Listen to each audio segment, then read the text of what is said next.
Morning, everyone. Welcome to 1 Foot of Books, episode 13, I think. Lucky 13. My name's Shard. Welcome to the never-ending book tour, like the never-ending tour that Bob Dylan does. This is just a quiet meander through the bookshelves around me that I've been collecting for the better part of 10-15 years. Episode 13. Got a few varied titles today. Coming at you from the beautiful Blue Mountains here in Australia. Yes, I have a beanie on. It is May? Yeah, 2nd of May. Is it winter yet? It's still autumn. It's getting pretty chilly. And I just had a haircut, so it's pretty, it's you know, need something extra.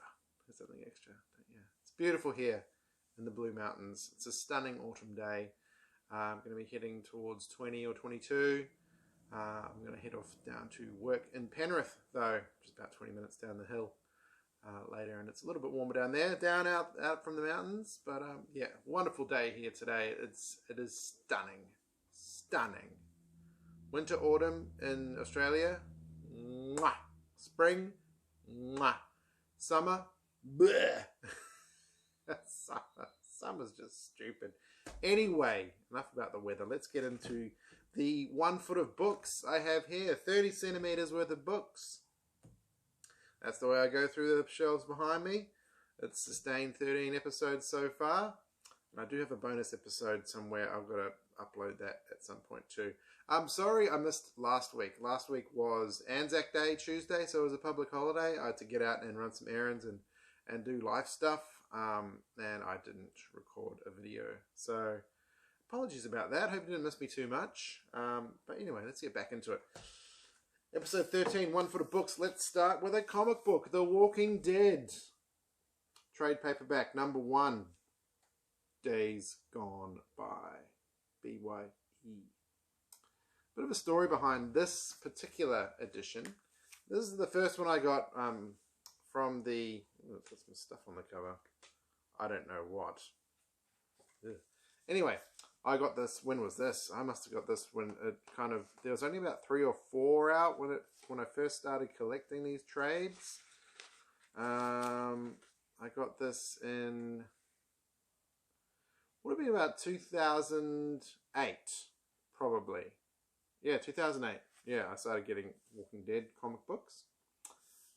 Funnily enough, I was going in an Alan Moore stage at that stage, and I was just in a comic book shop, and I saw Moore on it, and I was like, hey, what's this? I don't know what Walking Dead was. It wasn't the phenomenon it is today. I was just, what's this? Did Alan Moore do this? And I was like, ooh, zombie book. Ooh, this is pretty cool. And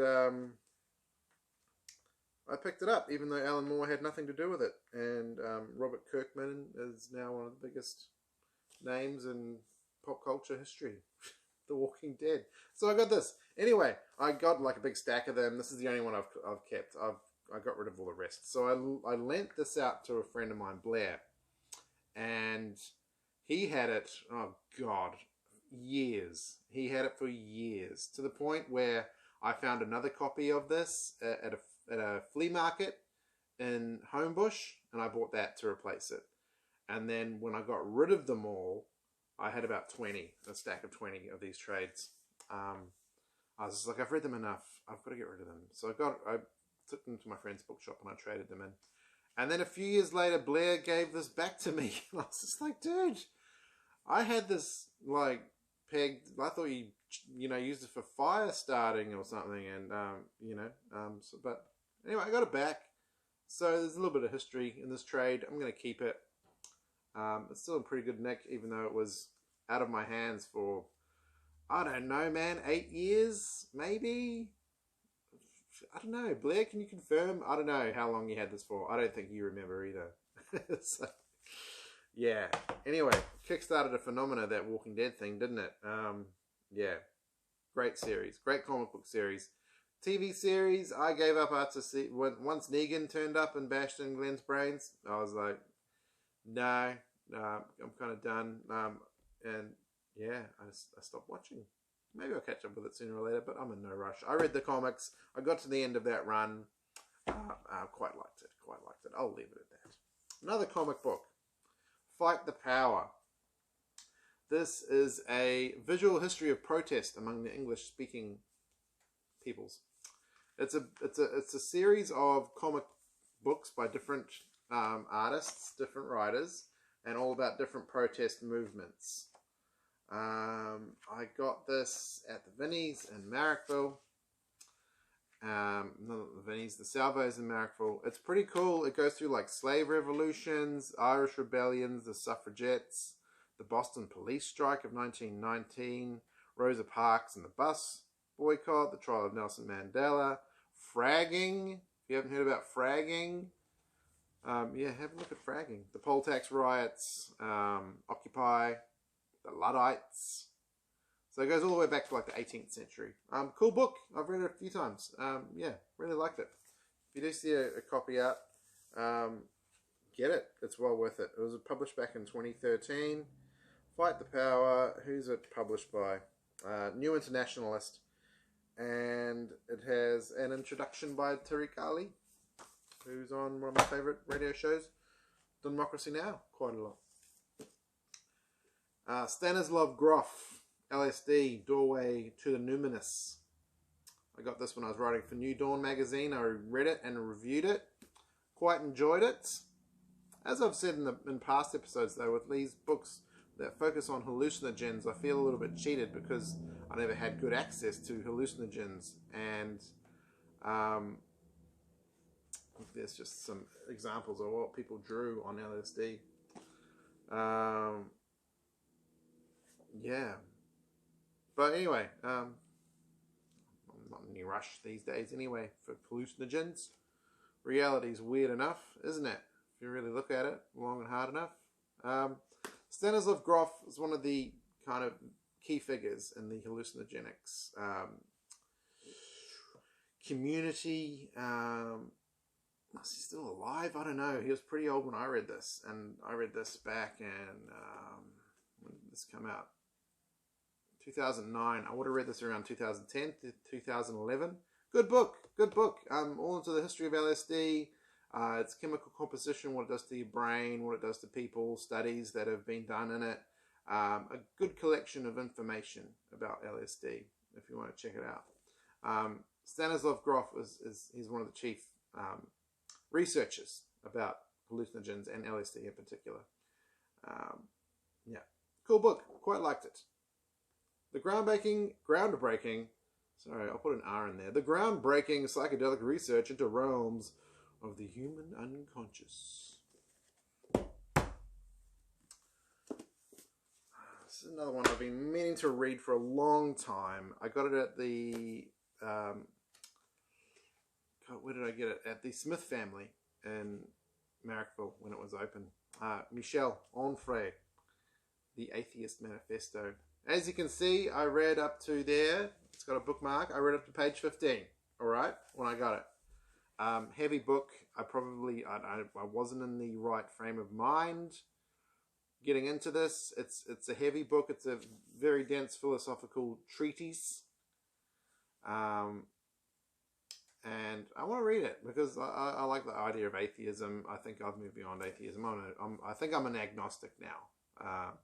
If you're an agnostic, let me know. What does that mean? Agnostics, you kind of subscribe to the idea that if there is a higher power out there, human capabilities to understand, relate to, or even perceive such a power are not up to that level. So even if there is a high power, because we're locked in these meat sacks, we can't perceive, can't know for sure that it is out there, or it's just we're too limited in our wet works to understand a higher power.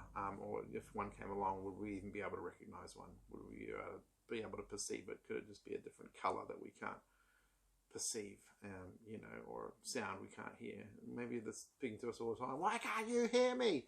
But it's talking to dogs. I don't know. Maybe dogs can hear it. Anyway, we can't know. As humans, we can't know. That's agnosticism. I haven't read this. I want to read it. Michel Onfray is he's like a lot of modern day French philosophers. He's a bit of a controversial character. Yeah, if you've read it, let me know in the comments below. Recommend it to me. I would like to read it. I've just got so much to read. You know? Have you? This is my to read pile. I'm kidding. It's a little bit more refined than that.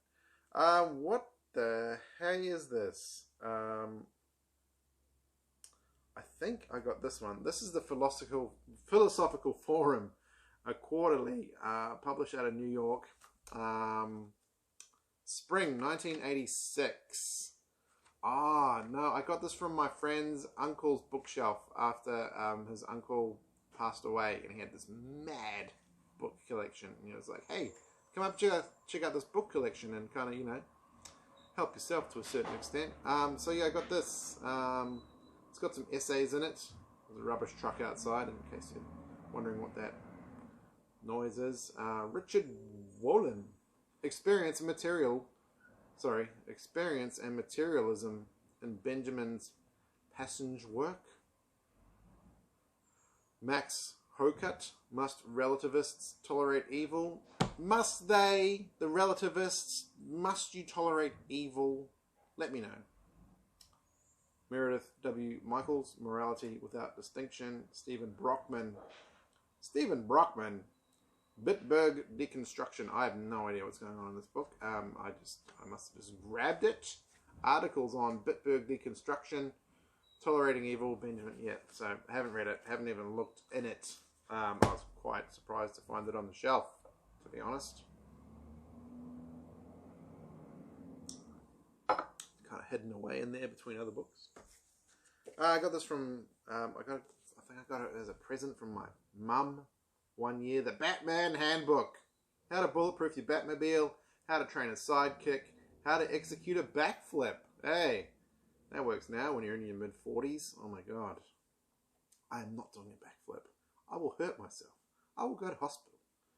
How to take a kick to the head. That might come in useful. I'd rather look up how to take a ideological kick to the head, or a mental health kick to the head. How to extract a confession. How to survive a poison gas attack. This is by Scott Beatty. It kind of came out of that the worst case scenario survival handbook, that kind of craze that happened in the kind of mid 2000s. For about, I don't know, a good 5 years, there was a bunch of these kind of books coming out. Yeah, I think one of my favorite ones was, of course, The Zombie Survival Guide by Max Brooks. Very influential book for me. And yeah, anyway, this is kind of the same thing. It's like, you know, worst case scenario survival handbook, but from a Batman perspective. Because I'm getting older, a lot of this is pointless, and because I was younger and crime fighting is both illegal and highly dangerous, was probably pretty pointless back in the day too. I'm not going to extract a confession out of someone. Do I need to bulletproof my car? I don't think I live in that kind of society in Australia. How to train a sidekick? Maybe that could be, like, implement that in some managerial kind of aspects in my modern day job. How to execute a backflip. That would be pretty cool. That would be pretty cool. I would impress the crap out of my kid if I could do a backflip. How to swing around a flagpole. I could probably still do that. I would just have to condition my upper body a bit more and work out this weird shoulder that I injured a few years ago that goes click, click, crunch, grind, but doesn't hurt too much yet. Death of a Salesman, Arthur Miller. I just read this last year. A nice little compact play. It's feels a little bit, well, it reads a little bit dated now. It's set in like the 40s. Still a very powerful piece of American playwriting and literature, and has been filmed umpteen times, been on stage umpteen times. Great book. Just read it last year. Took a couple of nights. Quite enjoyed it. Old Willie Loman. Old Willie just wants a kiss of that old brass ring. But, no. Never gets it, does he? Poor Willie Loman. The epitome of everyman. That's capital E, everyman. Yes, if you haven't read any Arthur Miller, specifically Death of a Salesman, and you've always wanted to, what's stopping you? It'll take you no more than a week, honestly, of reading it here and there. But if you dedicate yourself, a night or two. Easy. It's fantastic. Great book. Now, this is a Penguin edition. Someone covered it. I think his name was Klaus Stelter. University Co-op Bookshop. Hey, there you go. This is a 1965 edition. Simulations. This is a late 80s. Late 80s? Early 90s. When was this published? 1993. Collection of some sci-fi stuff. Focusing on virtual reality, which was kind of like a bit of a buzzword back in the 90s, you know, The Lawnmower Man. You remember that movie? That terrible movie that has aged amazingly horribly.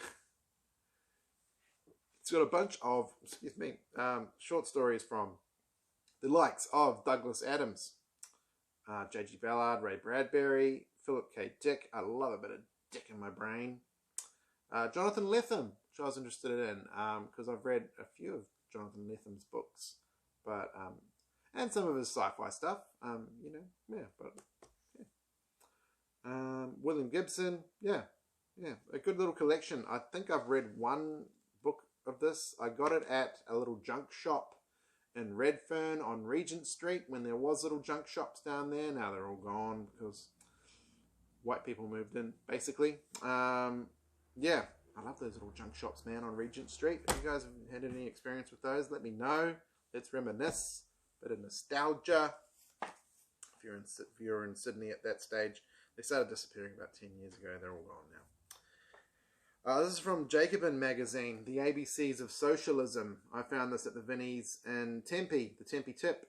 It's a nice little narrow kind of reference book. Got some nice illustrations, lots of colours, and some very heavy and information. All about socialism. Just breaking it down to its basic and bare necessities to kind of, explain it well and not get into any arguments with the reader. So it's just straight up. So it's got chapters like, isn't America already kind of socialist? Don't the rich deserve to keep most of their money? Doesn't socialism always end up in dictatorship? Is socialism a Western concept? Wouldn't a more democratic world just mean a bigger environmental crisis? Aren't socialism and feminism sometimes in conflict?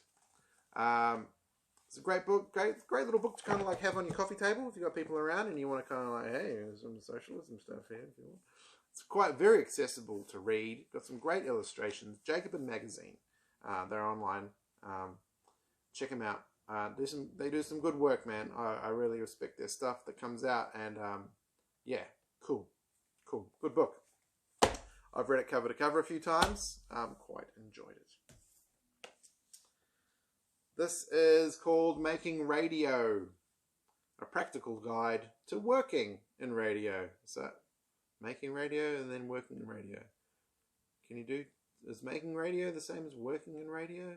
Sometimes, most of the time. Anyway, it's a textbook written by an Australian guy named Steve Ahern, who he was the head of the Australian Film and Television and Radio School. He's been very active in community radio and commercial radio here in Australia. I bumped into him a few times in my community radio career. And he wrote this book, and he constantly revises and re-edits and re-releases it. And it's a great book. If you're in community radio or want to break into commercial radio, I don't know why you'd want to do that, but if you want to get into community radio and you want to make good content, or even just like applying this stuff to like podcasting and online content creation, a lot of good information in here. Interviews and chapters written by different people from the industry within Australia, lending their insights. This is a, what edition is this? This is a year 2000 edition. I think it's gone through a couple of re-edits since then to kind of update, because a lot has changed in the last 20 years. I don't know if you've noticed, but it has. Yeah, but yeah, cool information. A lot of the stuff isn't relevant to like on the online world in terms of like, you can't say that. It's just like, no, online you can say whatever the hell you want. But radio stuff, it's a lot more kind of, I'm not going to say narrow, but refined. To work in certain frameworks. It's good to have boundaries, you know. A lot of people say, you can't fence me in, man. It's just like, no, dude. We all need boundaries, or we just don't know where to stop. And a lot of people don't know where to stop. And this book includes stuff around that, pertaining to specifically radio, where you can't say anything you want. And you can't let people say anything they want, because, you know, you've got a responsibility. Anyway, if you're into community radio, you want to polish up your skills, keep an eye out for this. You can get it from his website, Steve Ahern's website. That's Ahern. I was lucky enough to find this in the Salvos in Hunters Hill for $2. Very cool. Very cool. Cool. Craig Thompson, Blankets. One of the big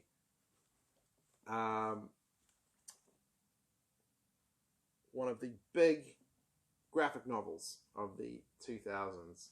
Came out in 2003, I think. And explores kind of like his semi-autobiographical tale of him growing up and coming of age in a Christian household, and in the Midwest of New Zealand, not New Zealand, in the Midwest of America, and falling in love at the first time, and, you know, just navigating those times of our lives that you kind of forget. And but yeah, beautiful book.